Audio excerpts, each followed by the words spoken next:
Can Carson Wentz make the leap next year? Can the Philadelphia Eagles take the leap for next year? That's pretty much what I want to talk about a little bit here. 7-9 obviously is not good enough. It's never going to be good enough. You're not going to. You barely will make the playoffs if you're lucky.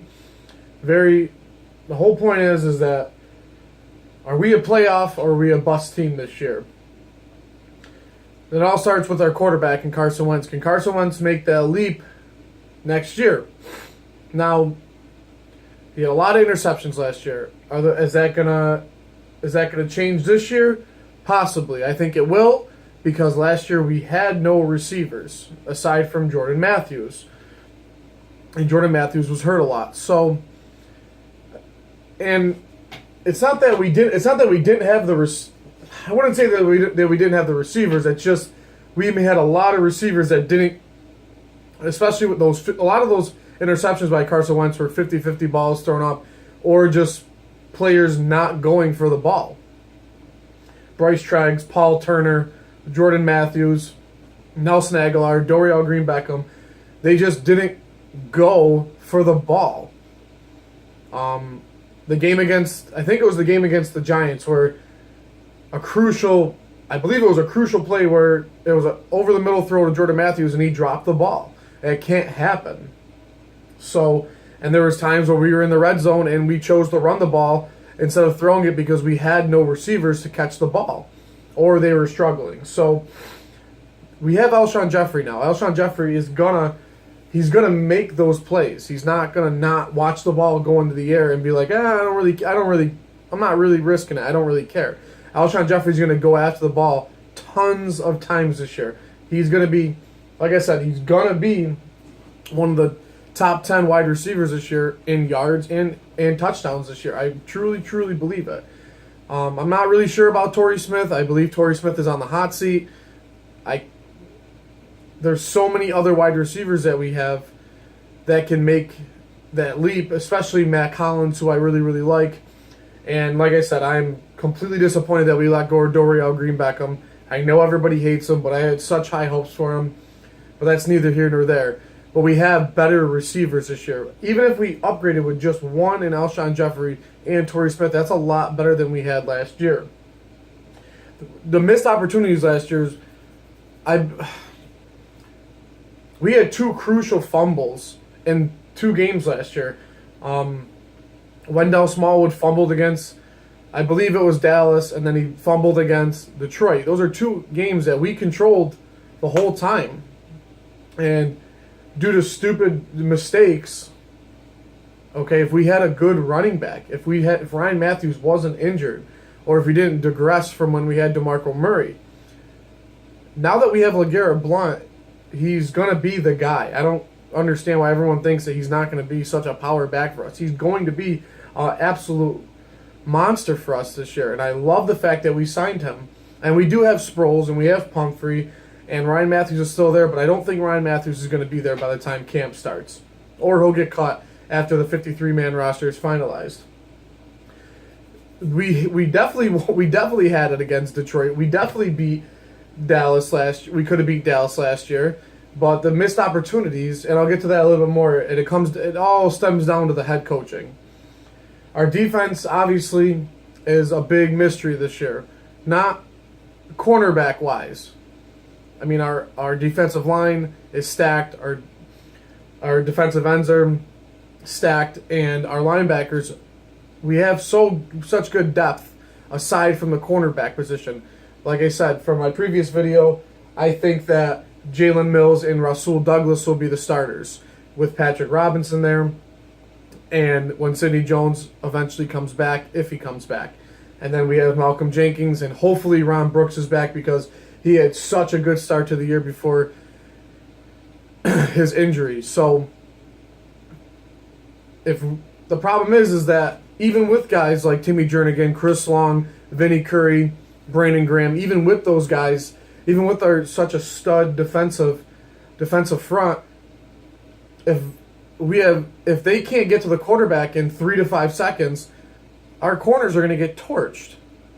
Okay, it's not like it's not like when we moved Malcolm Jenkins over from safety to cover corner and nickel, he was getting torched because he's getting older. It's not his position. So now we have to rely on Jalen Mills, who had a really, really good year, but that's only one corner. So Patrick Robinson has all the upside. He's definitely a sleeper for us this year. And then who knows how well Rasul Douglas is going to play. Cornerback is, in my opinion, one of the hardest transitions from college to the NFL. So what is Rasul Douglas going to do? That's why the preseason is really, really important. So the 4 preseason games we have, I believe we have Buffalo, Miami, the Jets, and I think we have Green Bay. So to see these guys play, it's going to be very, very important to watch the preseason this year, which I don't think I've ever said before in my life.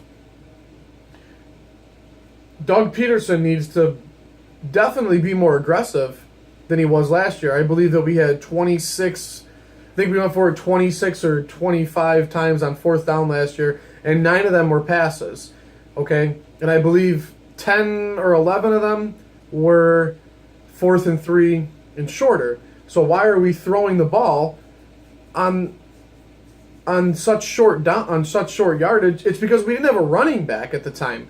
And though I look back and I watch videos and I watch highlights of it, it's because we didn't have a running back. If Doug Peterson now has LeGarrette Blount. So now if we're 4th and 1, 2, or 3, we have LeGarrette Blount to punch up the middle and completely desecrate lines. And a lot of the times a couple times we had Sproles go to the right side, and we had Big V, and when Brandon Brooks was hurt, why would you push it to the right side of the line when that's our weakest point? Or we did a crap load of draw plays. I hate draw plays, especially on 4th down. Or we would throw, if we did throw the ball, it was a cruddy dump to Aguilar or or Dorial Green Beckham that can't get the yards. It sucks. So when it comes to Doug Peterson, he needs to open up the playbook this year, obviously, and I think he will because he now has the players to do so. He has a new wide receiver coach. I think the wide receivers are definitely going to be better this year. He has Deuce Staley as the running back coach, of course, and we have so many running backs, especially with Blount and Sproles. I love that combination. I'd love to see Blount and Sproles on the field at the same time. I don't expect Wendell Smallwood to see any time on the field. If maybe a couple 2-3 carries a game, I don't really see Pumphrey having that many unless it's in a end zone situation or a direct snap. Maybe it depends. It all depends. I don't see Ryan Matthews on the team this year at all. Trust me, I would have loved to get rid of him and trade him to try to get something for him, but it's not going to happen. So Doug Peterson can be aggressive on the 4th downs because Mike Tomlin of Pittsburgh, he's so good at it, and especially with the 2-point opportunities, we have those players now. We have Elshon to get the 50-50 balls. We have Jordan Matthews who will hopefully be healthy this year. Okay, we have Torrey Smith.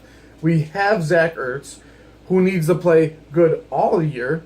Okay, we have Trey Burton, who I very much would like to see at the starting position of the tight end. I would love to see him over Zach Ertz, just to give him a try because it's the same old song and dance for Ertz. He doesn't get good until so late in the year. Like I said, if we have any chance to make the playoffs this year, it's going to come down to Wentz, Blount, and Elshon.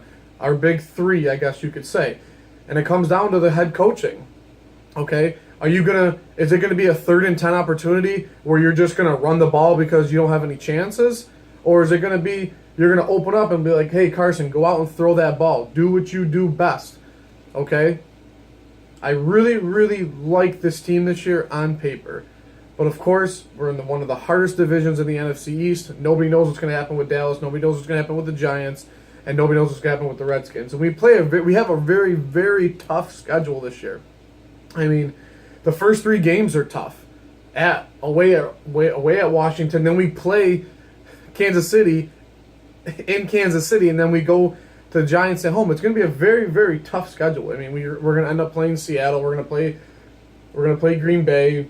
You know what I mean? We're going to play Denver. So it's going to be a very tough year for us. So who's going to take that leap for us? Is it going to, on both sides of the ball, who's going to do it? Is Wentz going to have the 4,000-yard year that he's destined to have? Okay, is Derek Barnett going to lead the league in sacks this year and in fumbles? It all depends. So who's going to take that biggest step? I don't know. We'll find out. Go Birds.